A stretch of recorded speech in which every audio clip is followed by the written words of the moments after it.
Okay, तो आज का जो चैप्टर है उसका नाम है थर्मोडायनेमिक। और थर्मोडायनेमिक में जो हमारे पास टॉपिक हैं वो आज के जो टारगेटेड टॉपिक हैं जो हमें खत्म करने ही है आज की क्लास में।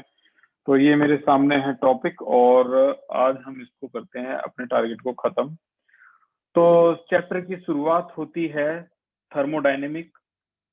Thermo mean heat, dynamic mean motion. तो हीट का जो मोशन है वो दिखाया गया है इस चैप्टर में। Thermo mean heat, thermo mean heat और डायनेमिक मीन मोशन। भाई ये जो विनीत, इसको हटाओ भाई, जल्दी से हटाओ भाई विनीत, जल्दी जल्दी जल्दी। दोनों के दोनों साइन है, इसको रिमूव करो। Okay, thank you. अब करते हैं इसको स्टार्ट। थर्मो मीन हीट और डायनेमिक, डायनेमिक मीन मोशन। और किस किस तरह से इस हीट का मोशन होगा वो हमारे पास कुछ टर्म है। जैसे ये कुछ टर्म है, इनको आपको ध्यान में रखना है। P रिप्रेजेंट करेगा प्रेशर को, ठीक है। अभी जो छोटी बड़ी टर्म जो थी वो स्टेट ऑफ मैटर से वो बदल चुकी है। T मीन टेम्परेचर है, V यहाँ पर वॉल्यूम है। और अगर यहाँ पर delta T, delta P, delta we ऐसा कुछ आए, फॉर एग्जांपल डेल्टा वी, तो हम उसको प्रोनाउंस करेंगे चेंज इन वॉल्यूम के पेज में। ओके, तो इसे हम बोलेंगे change in volume, right, change in volume. Delta का मतलब चेंज है और डी का मतलब आपको पता है, इसे स्मॉल चेंज कहेंगे हम, ठीक है ना, small change in volume, small change in volume. Okay, और यहाँ पर क्या हमारे पास कुछ यूनिट जो नई है वो है, जैसे एच। एच रिप्रेजेंट करता है एंथैल्पी को। और कई बच्चों के दिमाग में ये चीज होती है कि यार एच अगर एंथैल्पी है तो यू को क्या कहते हैं, यू। यू ये एनर्जी है। और वो कई बच्चे तो ये समझते हैं कि एनर्जी और एंथैल्पी दोनों एक ही चीज है, लेकिन ये नहीं है। आज आपको पता लग जाएगा दोनों में डिफरेंस क्या है। एच जो है उसी को बोलते हैं हम हीट एट कांस्टेंट प्रेशर। तो इसको बोलते हैं हीट एट कांस्टेंट प्रेशर को क्या, हीट एट कांस्टेंट प्रेशर को एच बोलते हैं। और अगर हीट जो यू है आपका, एनर्जी, एनर्जी क्या होती है, ये होती है हीट एट कांस्टेंट वॉल्यूम। देखो आपको तो पता नहीं, मैंने जो याद कर रखा है वो ऐसे याद कर रखा है। यू थोड़ा थोड़ा सेम होता है वी की तरह, ठीक है। तो मैंने हीट एट कांस्टेंट वॉल्यूम को याद कर लिया है, जिससे मुझे प्रॉब्लम नहीं हुई। तो heat at constant, constant volume, यानी हीट अगर मान लो कांस्टेंट, वॉल्यूम कांस्टेंट है, वॉल्यूम बढ़ ही नहीं रहा, और उसके अंदर आपने कोई लिक्विड ले रखा है, कोई भी लिक्विड है, उसकी हीट को अगर आप मेजर करते हो तो वो एनर्जी की फॉर्म में लिखी जाएगी। और अगर प्रेशर कांस्टेंट है, हीट एट कांस्टेंट प्रेशर, यानी वॉल्यूम बढ़ सकता है लेकिन प्रेशर कांस्टेंट है, ठीक है ना, एट कांस्टेंट प्रेशर। इसे आप बोलोगे क्या, एंथैल्पी। तो आप अपने दिमाग में इमेजिनेशन बना सकते हो। मान लो आपके पास एक पिस्टन है और इसमें कोई लिक्विड है और ऊपर ये पिस्टन बंद है और ऊपर जो प्रेशर है वो सिर्फ और सिर्फ कितने का है, 180 एम, जो कि कांस्टेंट है, ठीक है। अब आप इसको गर्म करोगे तो वॉल्यूम तो बढ़ेगा ना, बढ़ने दो वॉल्यूम। अब इसको हम क्या बोलेंगे, क्योंकि वॉल्यूम जो है वो तो बढ़ रहा है, वो तो चेंज हो रहा है, लेकिन प्रेशर कांस्टेंट है, प्रेशर बिल्कुल 180 एम ही है, तो इसे हम बोलेंगे यहाँ पर एंथैल्पी, एच। और एनर्जी क्या होगी, एनर्जी क्या होगी, एनर्जी होगी at constant volume. For example मान लो वॉल्यूम यहाँ कोई पिस्टन नहीं है, फॉर एग्जांपल यहाँ कोई पिस्टन नहीं है, बस ये सील्ड कंटेनर है, यहाँ तक इतना बंद है, ठीक है। अब इस पे हम जो हीट करेंगे तो यहाँ जो एनर्जी होगी उसे हम यू बोलेंगे, ठीक है। तो इनमें कांस्टेंट का चक्कर होता है, वॉल्यूम कांस्टेंट, प्रेशर कांस्टेंट, इस तरीके से। और अगर टर्म की बात की जाए तो कौन कौन सी टर्म हमारी सामने आने वाली है, यहाँ पर एक टर्म आएगी एस। एस को बोलते हैं एंट्रोपी। एंट्रोपी, एंट्रोपी कुछ नहीं होती, रैंडमनेस होती है, आएगी जब समझेंगे, बहुत आसान है। जी को बोलेंगे Gibbs free energy, this is your Gibbs free energy, जिसको शॉर्ट में बोल देते हैं फ्री एनर्जी, राइट। आगे है आपका सी। सी को कहते हैं हीट कैपेसिटी। अब हीट और हीट कैपेसिटी में फर्क है, जब आएगा तो हम इस टर्म को यूज करेंगे। यहाँ पर एक टर्म होती है सी एस, इसे बोलते हैं specific heat capacity.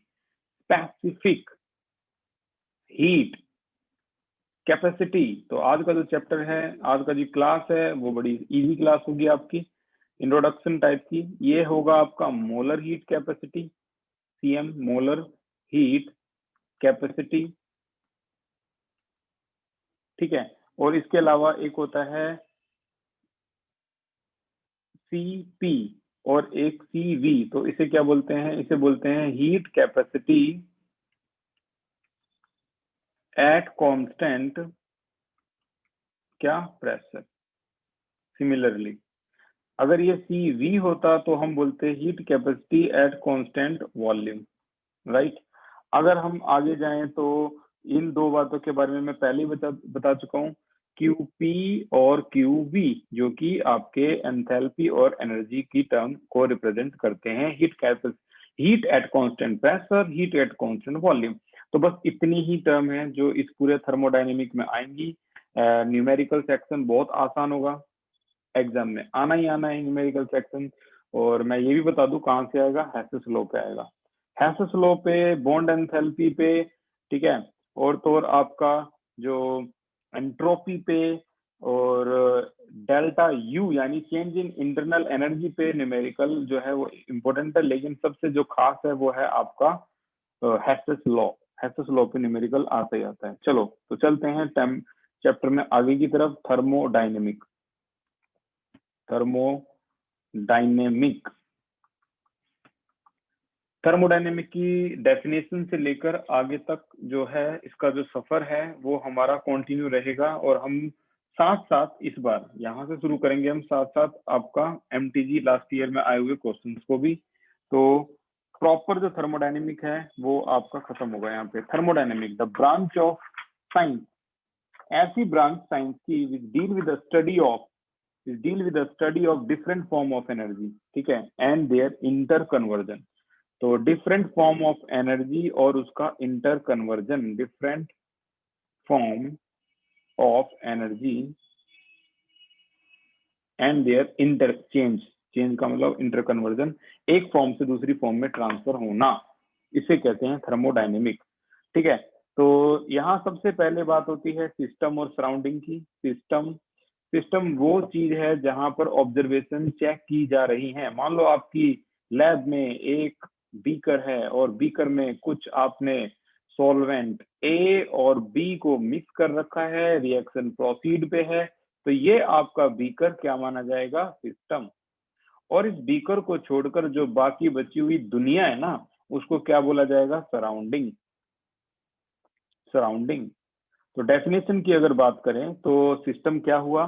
The specified part of the universe which is under observation, यानी ये आपका यूनिवर्स का जो हिस्सा है ये अंडर ऑब्जर्वेशन है। यहाँ पर आप ऑब्जर्वेशन चेक कर रहे हो, ऑब्जर्वेशन अंडर ऑब्जर्वेशन है।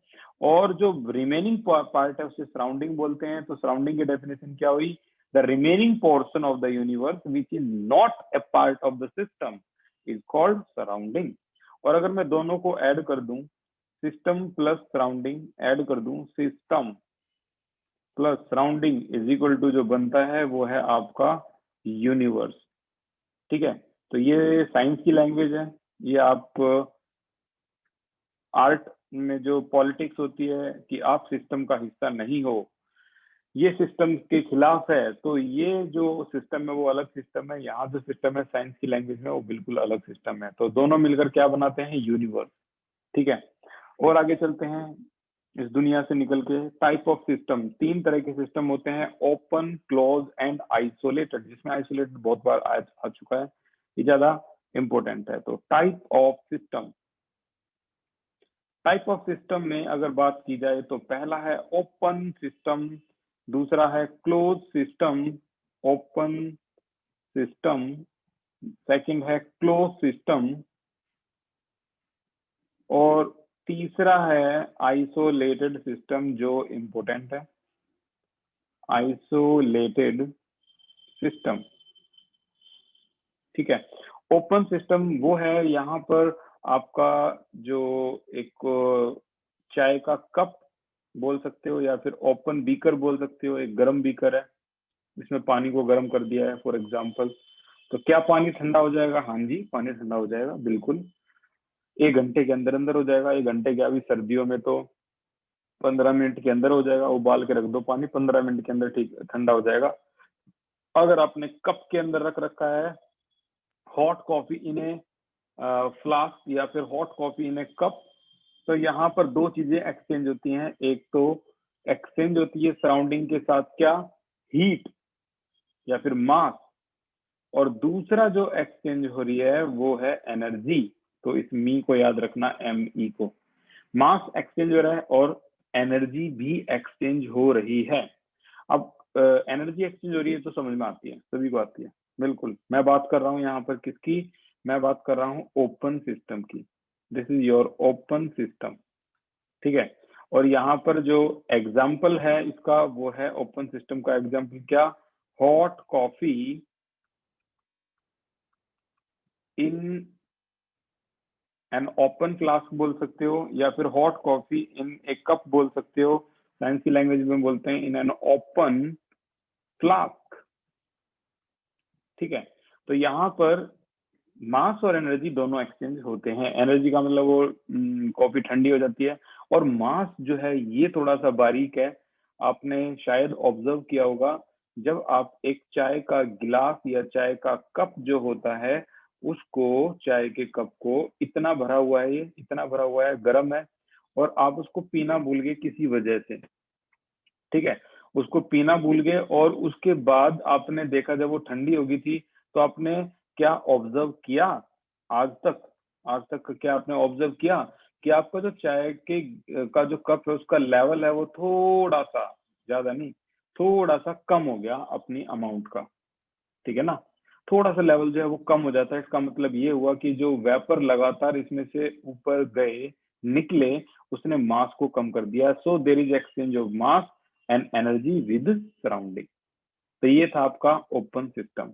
डेफिनेशन की बात करें तो ओपन सिस्टम की डेफिनेशन आप लिख सकते हो, a system which can exchange matter, matter या फिर मास, as well as energy, matter and energy with surrounding is called open system. Example है hot coffee in an open flask or cup, ठीक है। अगली बात करते हैं, चलो आगे चलते हैं। अब हमारा है close system. Number 2 is closed system. यहाँ पर क्या करना है, वही आपको हॉट कॉफी को किस में डालना है, एक ऐसे फ्लास्क में डालना है जो चारों तरफ से बंद हो। जैसे घरों में डोली होती है, ठीक है, तो डोली के अंदर मान लो गर्म दूध है, तो ये आपका क्लोज सिस्टम है, ठीक है। और ये एक स्टेनलेस स्टील से बनी हुई है चारों तरफ से, तो ये फिलहाल तो गर्म है, ठीक है। लेकिन आप अगर ध्यान से देखोगे तो ये मास यानी मैटर को एक्सचेंज नहीं करेगा, लेकिन ये एक्सचेंज कर लेगा किसको, एनर्जी को। वो गर्म दूध जो है उस डोली के अंदर वो थोड़ी देर में ठंडा हो जाएगा, बिल्कुल सच बात है। लेकिन जो मैटर है वो एक्सचेंज नहीं होगा, क्योंकि वो उसके वेपर जो है वो ठंडे होंगे, फिर वो ड्रॉप बाय ड्रॉप ठंडे होंगे, वही पानी उसमें गिर जाएगा। तो कुल मिला के there is no exchange of matter but there is exchange of energy with surrounding.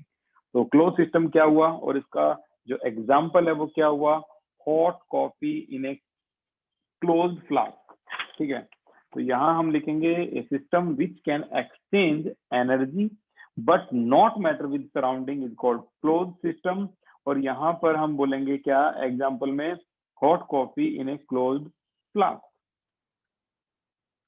Hot coffee in a closed flask, ठीक है। तो ये आपका हो गया क्या, आपका ये क्लोज सिस्टम, ठीक है। हॉट कॉफी ने क्लोज फ्लास्क के बारे में लिख सकते हो, ये स्टेनलेस स्टील का बना हुआ है, स्टेनलेस स्टील, ठीक है। तो अब बात आती है आइसोलेटेड सिस्टम की, जो आपने अपने घरों में भी देखा होगा, अभी गर्मियों के टाइम बहुत ज्यादा यूज करते हैं हम, थर्मस। थर्मस एक क्लोज सॉरी आइसोलेटेड सिस्टम है, आइसोलेटेड सिस्टम है, ठीक है। तो ये आइसोलेटेड सिस्टम है। और इसमें जो आपका कंटेनर है वो स्टेनलेस स्टील नहीं होता, इसमें आपका जो कंटेनर है वो एक थर्मस की तरह होता है। थर्मस आपने देखा होगा, और उस थर्मस में जो परत होती है उसकी वो इतनी मोटी होती है, यहाँ से यहाँ तक मैं उसकी वो परत को बनाने की कोशिश कर रहा हूँ, ये इतनी मोटी है। और यहाँ पर अंदर है आपका वही गर्म पानी। अब आप कह सकते हो कि थर्मस में 24 घंटे के लिए जो पानी है वो क्या रहता है, गर्म रहता है, या कोई दूध है या चाय है जो भी है वो गर्म रहेगा 24 घंटे के लिए। ठीक है, तो इसे आप क्या कहोगे, isolated system. This is your isolated system. You can neither exchange matter nor energy with surrounding. ठीक है, ना तो उसके साथ ये मैटर एक्सचेंज करेगा, ना ही ये एनर्जी एक्सचेंज करेगा विद सराउंडिंग। ठीक है, तो ये सबसे ज्यादा इंपॉर्टेंट था। और क्या है definition, a system which neither exchange matter nor energy with surrounding is called isolated system. Example है hot coffee in a thermos glass. तो यहाँ जो एग्जाम्पल है वो है hot coffee in a thermos flask. और तो और आप एक्सपेरिमेंट करके देखना, एक काम करना, गरम गरम दूध रखना इसमें। ठीक है, और उस गरम दूध को उठा के थर्मस को फ्रीज या फ्रीजर में डाल दो। आप सुबह तक सोचोगे कि दूध जम गया होगा या फिर दूध बिल्कुल ठंडा हो गया होगा, आपको तब भी गर्म ही दिखाई देगा अगर आपका थर्मस अच्छी कंपनी का है। ठीक है ना, मिल्टन टाइप कंपनी जो है वो अच्छी कंपनी होती है। तो ये आपकी hot coffee in a thermos flask. Coffee भी ऐसा है जो ब्रेन के लिए बताते हैं, दिमाग, अगर आपको मेमोरी पावर बढ़ानी है तो कॉफी बताया गया है। एलमंड, एलमंड अच्छे हैं। अच्छा, सिट्रस फ्रूट में अगर बात की जाए तो ये ऑरेंज, ये सारे के सारे ब्रेन सेल बढ़ाने के होते हैं। ठीक है ना, इनसे दिमाग सच में बढ़ता है, ये बात सच है, साइंटिफिकली प्रूव्ड। ऐसी ऐसी 8-10 और चीजें हैं। तो नंबर थर्ड खत्म होने के बाद हम चलते हैं आइसोलेटेड से आगे वाली दुनिया में। अब है हमारे पास अगला, आइसोलेटेड खत्म होने के बाद माइक्रोस्कोपिक प्रॉपर्टीज। अब आ गई हमारे पास माइक्रोस्कोपिक प्रॉपर्टी। माइक्रोस्कोपिक बोल रहा हूं मैं, मैक्रोस्कोपिक प्रॉपर्टी। और इनके अंदर हम पढ़ने वाले हैं किसको, दो प्रॉपर्टी, जिसका नाम है एक्सटेंसिव प्रॉपर्टी, एक्सटेंसिव प्रॉपर्टी, और दूसरा है इंटेंसिव प्रॉपर्टी, इंटेंसिव प्रॉपर्टी। ये दो है, एक्सटेंसिव प्रॉपर्टी और इंटेंसिव प्रॉपर्टी। ठीक है, तो एक्सटेंसिव प्रॉपर्टी वो प्रॉपर्टी जो डिपेंड करती है किस पे, अमाउंट पे डिपेंड करती है, अमाउंट पे डिपेंड करती है, उसे बोलते हैं एक्सटेंसिव प्रॉपर्टी। और जो डिपेंड नहीं करती अमाउंट पे उसे कहते हैं इंटेंसिव प्रॉपर्टी। कौन कौन सी प्रॉपर्टी अमाउंट पे डिपेंड करती है, अभी देखना, कुछ एक्सपेरिमेंट करूंगा आपके सामने ही। Mass, volume, enthalpy, number of mole, ये सारी की सारी एक्सटेंसिव प्रॉपर्टी है। और जो अमाउंट पे डिपेंड नहीं करती वो इंटेंसिव होती है, इसके बारे में पढ़ेंगे अभी हम। अच्छा, और अगली बात क्या है, एक्सटेंसिव प्रॉपर्टी जो है, जो अमाउंट पे डिपेंड करती है, इनकी एक और खास बात है कि एक्सटेंसिव प्रॉपर्टी एडिटिव होती है। एक्सटेंसिव प्रॉपर्टी जो है वो क्या होती है, एडिटिव। एडिटिव को ऐड हो सकती है, एडिटिव। कैसे भाई, कैसे ऐड हो सकती है, जैसे मान लो मैंने यहाँ पर मास की बात करें तो 3 ग्राम कॉपर सल्फेट ले लिया और 5 ग्राम आयरन ब्लॉक ले लिया। तो इन दोनों को अगर आप मिक्स करोगे तो ये ग्राम ग्राम आपस में ऐड होके कितने हो जाएंगे, 8 ग्राम, यानी ये ऐड हो रही है, ये ऐड हो रही है। अच्छा, वॉल्यूम की बात करें, मान लो मैंने 5 ml यहाँ पर वाटर लिया और यहाँ पर 8 ml मैंने अल्कोहल लिया, दोनों को मिक्स करके देखो तो आंसर आएगा 13 ml। यहाँ सच बात है, ऐसे होगा। लेकिन इंटेंसिव प्रॉपर्टी जो होती हैं वो नॉन एडिटिव होती हैं, ये ऐड नहीं हो सकती, ये नॉन एडिटिव होती हैं और ये अमाउंट पे डिपेंड नहीं करती। ठीक है ना, नॉट डिपेंड ऑन अमाउंट। जैसे intensive property, intensive property. For example यहाँ पर है इसका एक एग्जाम्पल सरफेस टेंशन, एक एग्जाम्पल है विस्कोसिटी, विस्कोसिटी, विस्कोसिटी होता है गाढ़ापन, अभी अभी हम लास्ट चैप्टर में पढ़ के आए हैं, ठीक है। तो अगर मान लो मेरे पास दो कंटेनर है, अब देखना ये नॉन एडिटिव कैसे हैं, ये क्या होती हैं आपकी, इनके लिए मैं स्पेशल लिख रहा हूँ, ये ऐड नहीं हो सकती, नॉन एडिटिव। तो देखना है, मान लो मेरे पास दो सॉल्यूशन है, एक है इसमें हनी और दूसरा मैंने एक और ले लिया सॉल्यूशन,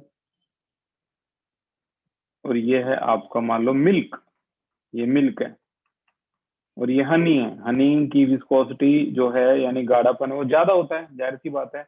मान लो मैं इसकी विस्कोसिटी को लिख रहा हूँ क्या भाई, इसकी विस्कोसिटी है आपकी 12 न्यूटन सेकंड पर मीटर स्क्वायर, ये विस्कोसिटी की ऐसा यूनिट है, आपको याद होगा। और मिल्क की विस्कोसिटी जो है वो है 4 न्यूटन सेकंड पर मीटर स्क्वायर, ठीक है, न्यूटन सेकंड पर मीटर स्क्वायर।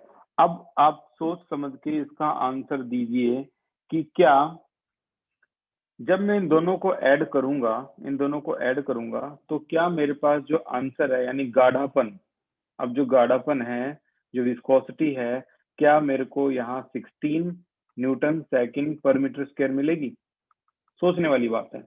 क्या विस्कोसिटी ऐड हो रही है? क्या मेरे पास अब हनी और मिल्क की दोनों की विस्कोसिटी ऐड करने के बाद जो आंसर आया है वो 16 न्यूटन सेकंड पर मीटर स्क्वायर आएगा? आंसर है नो, किसी भी सूरत में नहीं आ सकता, ठीक है ना। इसकी जो विस्कोसिटी का आंसर है वो ऐड होगा ही नहीं, ठीक है ना। तो आंसर क्या आएगा मेरे पास, चैट सेक्शन में दीजिए जवाब अपने दिमाग का यूज करके। विनीत का जवाब बिल्कुल ठीक है, बहुत बढ़िया विनीत, बताइए आंसर क्या आएगा, एक्सपेक्टेड आंसर क्या आएगा?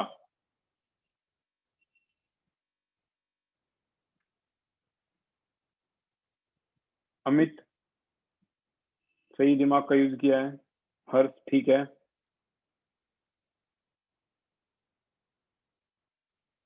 सही है। आंसर क्या आएगा, विस्कोसिटी दोनों की क्या ऐड होगी? मतलब भी नहीं होता, ऐसा तो हो ही नहीं सकता कि अब जो आंसर आएगा वो अब जो तुमने हनी और मिल्क को मिलकर मिक्स कर दिया तो आपका जो गाढ़ापन है वो हनी से भी ज्यादा गाढ़ापन हो जाएगा, ऐसा तो कभी हो ही नहीं सकता। तो आंसर जो आएगा वो सोचने वाली बात थी, आंसर आएगा 4 और 12 के बीच में, बिटवीन 4 एंड 12 इनके बीच में आंसर आएगा। तो क्या ये एडिशन हुआ? आंसर है नो। क्या ये अमाउंट पे डिपेंड हुई कि 12 और 4 अमाउंट है ऐड कर दो? तो इसीलिए कहा जाता है कि intensive property does not depend on amount, amount पे डिपेंड नहीं होती। एग्जाम्पल में वही सरफेस टेंशन होगी आपकी, विस्कोसिटी होगी आपकी, ठीक है ना, विस्कोसिटी, सरफेस टेंशन, ये सारी अमाउंट पे डिपेंड नहीं होती। और मैं एक छोटा सा एग्जांपल दूंगा आपको, आपको एक्सटेंसिव और इंटेंसिव के बीच में जो फर्क है वो पता लग जाएगा। ओके चलो चेक करते हैं एक और एग्जांपल एक्सटेंसिव और इंटेंसिव प्रॉपर्टी का। मेरे पास यहाँ पर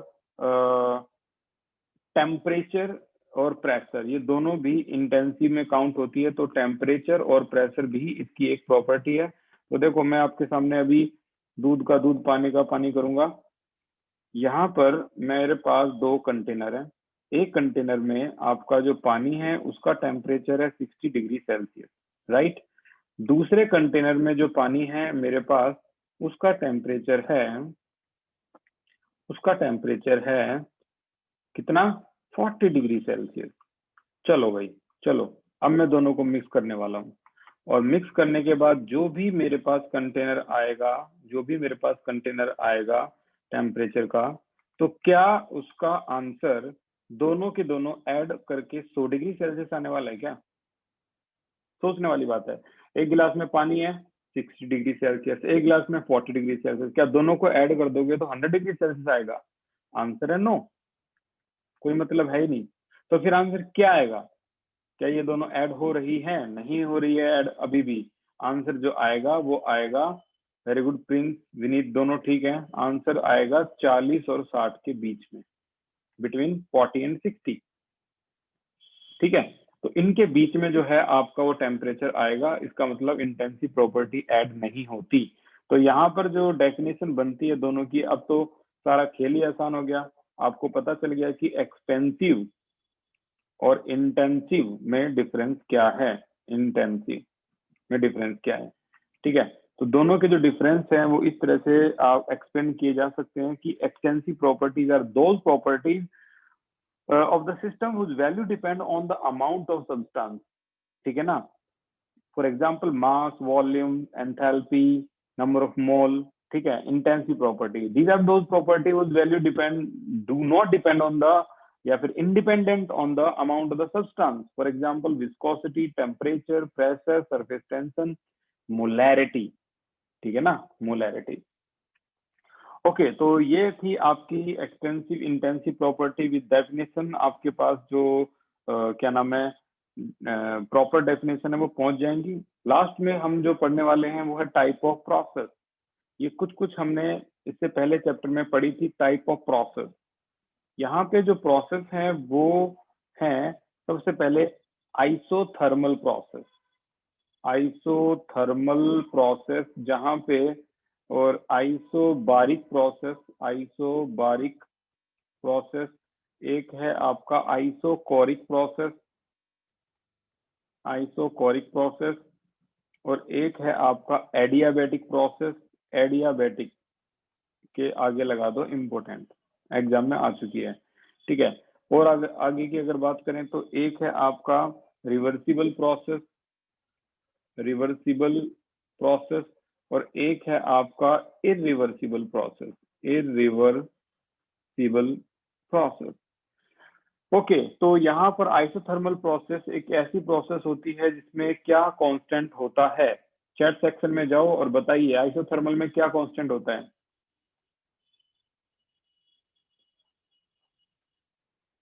आइसोथर्मल चैट सेक्शन में जाइए और बताइए क्या कांस्टेंट होता है। विनीत ये गलत है, Renu very good correct answer, Abdul ठीक है, नाइस अब्दुल। आइसोथर्मल, इसमें जो कांस्टेंट होता है वो है टेम्परेचर। अगला बताइए आइसोबारिक में क्या कांस्टेंट होता है। हर्ष बिल्कुल ठीक था। प्रेशर, गीतिका, अनुष्का, रेनू, गर्ल्स पावर दिख रही है अभी आज की क्लास में, ये सारे ठीक है। प्रेशर कांस्टेंट है। आइसोकोरिक में क्या कांस्टेंट है। आइसोकोरिक में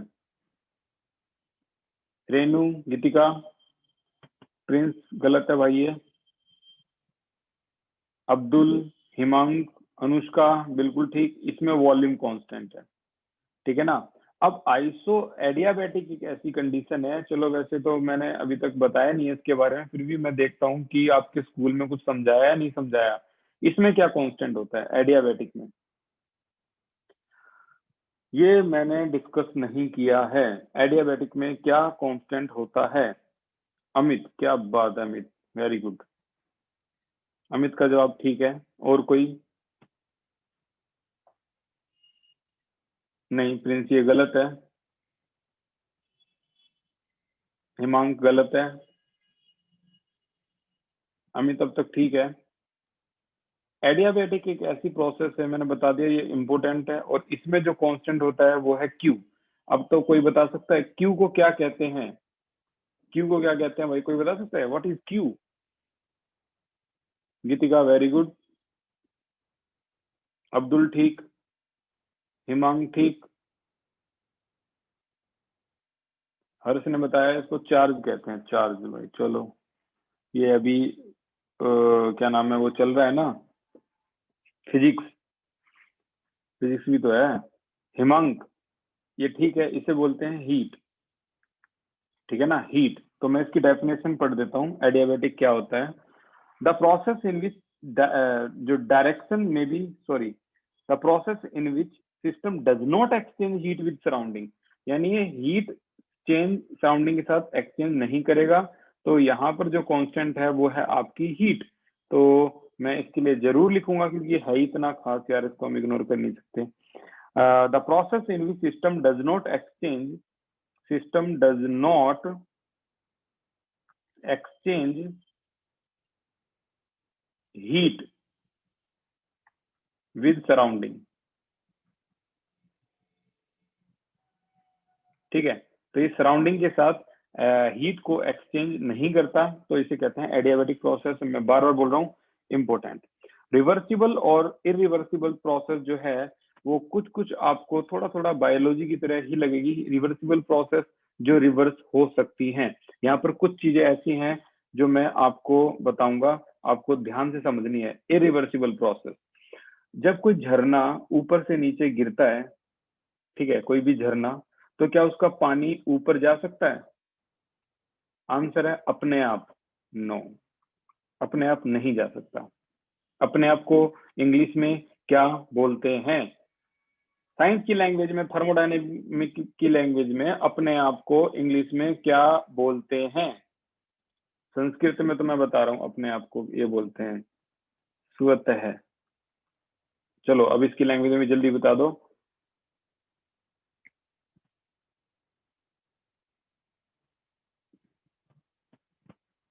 जो क्वेश्चन मैंने पूछा है ना, ये आपका इसी चैप्टर का बहुत खास क्वेश्चन है। अपने आप को,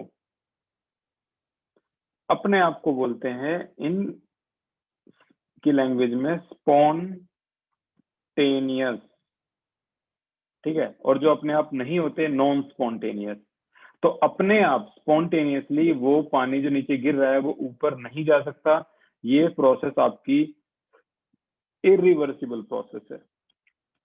रिवर्सिबल प्रोसेस जो एक बार अगर रिएक्टेंट से प्रोडक्ट में गई तो वो प्रोडक्ट से रिएक्टेंट में बड़े आराम से आ जाएगी, तो ये रिवर्सिबल प्रोसेस होती है। फॉर एग्जाम्पल अगर आप एक किसी पेड़ की कोई टहनी को काट दो तो वो टहनी दोबारा से उग जाएगी, ये रिवर्सिबल प्रोसेस है। अगर आप किसी इंसान की एक उंगली को काट दो तो वो उंगली दोबारा से नहीं आ सकती, ये इरिवर्सिबल प्रोसेस है। ठीक है, अच्छा, burning of paper, burning of candle, ये सारी रिवर्सिबल प्रोसेस है। ठीक है, तो एक बार कैंडल पूरी जल गई तो वो दोबारा से कैंडल नहीं बन सकती, ये आपकी irreversible, sorry, burning of paper और बर्निंग ऑफ कैंडल जो है वो इरिवर्सिबल प्रोसेस है। तो नॉन स्पॉन्टेनियस और स्पॉन्टेनियस इससे कहीं ना कहीं जुड़ा हुआ है। नॉन स्पॉन्टेनियस जो प्रोसेस होती हैं वो अपने आप नहीं होती, नॉन स्पॉन्टेनियस, और स्पॉन्टेनियस प्रोसेस जो है वो अपने आप होती है। ठीक है ना, स्वतः, और ये नॉन स्पॉन्टेनियस जो अपने आप नहीं होती। तो रिवर्सिबल प्रोसेस की डेफिनेशन क्या बनी? The process in which direction may be reverse at any step of small change. Direction reverse हो सकती है at any stage of small change, इसे कहते हैं at the constant temperature and pressure, इसे कहते हैं रिवर्सिबल प्रोसेस। इरिवर्सिबल प्रोसेस में डायरेक्शन चेंज नहीं होती, ये सिर्फ एक ही डायरेक्शन में देखते हैं, सिंगल वे डायरेक्शन होती है इनकी, ये होती है आपकी इरिवर्सिबल प्रोसेस। मतलब सेम डायरेक्शन में, सिंगल वे। आपको जब कॉन्वर्जेशन करनी चाहिए किसी के साथ तो कैसी कॉन्वर्जेशन करनी चाहिए, रिवर्सिबल या इरिवर्सिबल? चैट सेक्शन जल्दी से बताइए, आप अगर किसी के साथ कॉन्वर्जेशन कर रहे हो तो आपको कॉन्वर्जेशन कैसी करनी चाहिए, रिवर्सिबल या इरिवर्सिबल? अब्दुल दानिश गलत जवाब। विनीत सही है, अमित सही है, प्रिंस सही है, रेनू सही है। नाइस, नाइस, बहुत बढ़िया। भाई किसी के साथ अगर आप चैट करते हो, किसी के साथ भी अगर आप अपनी बातों को जाहिर करते हो, ठीक है ना, एक सभ्य समाज के अंदर, या फिर आगे आप कभी एमबीए या फिर कभी इंटरव्यू में जाओगे, तो आपको इस तरीके से कॉन्वर्जेशन करनी चाहिए। आपको सुनना भी चाहिए और आपको बोलना भी चाहिए। ठीक है ना, और मैं तो बिल्कुल जेंटलमैन तरीका बता देता हूँ। आपको 100 वर्ड सुनने चाहिए और आपको 50 वर्ड बोलने चाहिए। समझ रहे हो जो मैं बोल रहा हूँ? We have 2 ears and we have 1 mouth। तो एक जेंटलमैन हमेशा ज्यादा चीजें सुनता है और कम चीजें बोलता है, ठीक है। तो ये एक रिवर्सिबल प्रोसेस है, ठीक है। जो सिर्फ अपनी अपनी बातें बोलते हैं, सिंगल वे पे रहते हैं, ठीक है ना, उनका कोई यू टर्न होता ही नहीं, अपनी अपनी बातें बोलते हैं, बस बस बोल दिया और खत्म।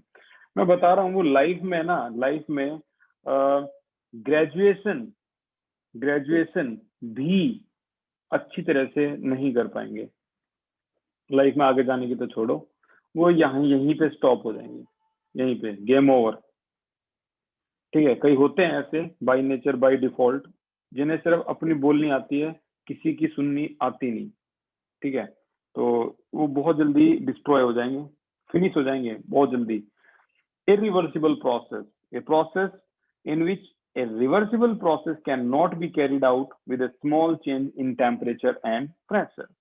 एक लास्ट है, लास्ट भी हम डिस्कस कर लेते हैं, फिर आज की क्लास खत्म हो जाएगी। आज की इंट्रोडक्शन क्लास थी, कल से हम इस पे अटैक करेंगे, न्यूमेरिकल सेक्शन पे भी अटैक करेंगे। First law of thermodynamics, second law of thermodynamics, third law of thermodynamics, ये सारे आने वाले हैं। तो लास्ट है cyclic process. Cyclic process, cyclic process क्या होती है? The process in which a system undergo a series of change and ultimately change to its original state. यानी कई अभी आप देखना इसमें आएंगे, मान लो एक कम सब्सटेंस ए है, उसको चेंज किया तो वो बी में गया, फिर चेंज किया फिर वो सी में गया, और फिर उसके बाद दोबारा से अपनी ओरिजिनल स्टेट में आ गया ए में। यानी ए नंबर ऑफ चेंज, कई सारे चेंज आए उसमें और दोबारा से वो अपनी ओरिजिनल स्टेट में आ गया, इसे कहते हैं साइक्लिक प्रोसेस। तो साइक्लिक प्रोसेस की डेफिनेशन क्या है? The process in which a system undergo a series of change and ultimately change to its original state, और बाद में सीधा अपनी ओरिजिनल स्टेट में आ गया, इसे कहते हैं साइक्लिक प्रोसेस। तो ये इंट्रोडक्शन क्लास थी थर्मोडायनेमिक की। कल से हम इसके जो न्यूमेरिकल हैं उन पे भी अटैक करेंगे, ठीक है। हाँ, लाइक वाटर साइकिल बिल्कुल इसमें है प्रिंस, ये बिल्कुल सही जवाब है। वाटर को आप कई बार क्या करते हो, फ्रीज करके, वाटर साइकिल में इस तरीके से भी कर सकते हो, फ्रीज करके, यहाँ पर ये आइस है, ये वाटर है, ठीक है। फिर यहाँ इसको आइस को वैसे तो मेरे को यहाँ आइस लिख देनी चाहिए थी, तब भी कोई फर्क नहीं पड़ता। आइस को कंडेंसेशन करके हम इसको गैस फेज में भी ला सकते हैं और उस वेपर फेज में भी ला सकते हैं, और फिर वो लास्ट में दोबारा से वही वाटर बन सकता है कंडेंसेशन के through. You know very well about condensation, ठीक है ना, दोबारा से वाटर बन सकता है। तो ये एक इस तरीके से साइक्लिक प्रोसेस हो सकती है। आज की क्लास के लिए इतना ही था। Thank you so much for the class. हम एमसीजी को कल से देखना शुरू कर देंगे, ठीक है, और यहाँ तक का आपका टॉपिक होता है खत्म। Thank you so much, take care.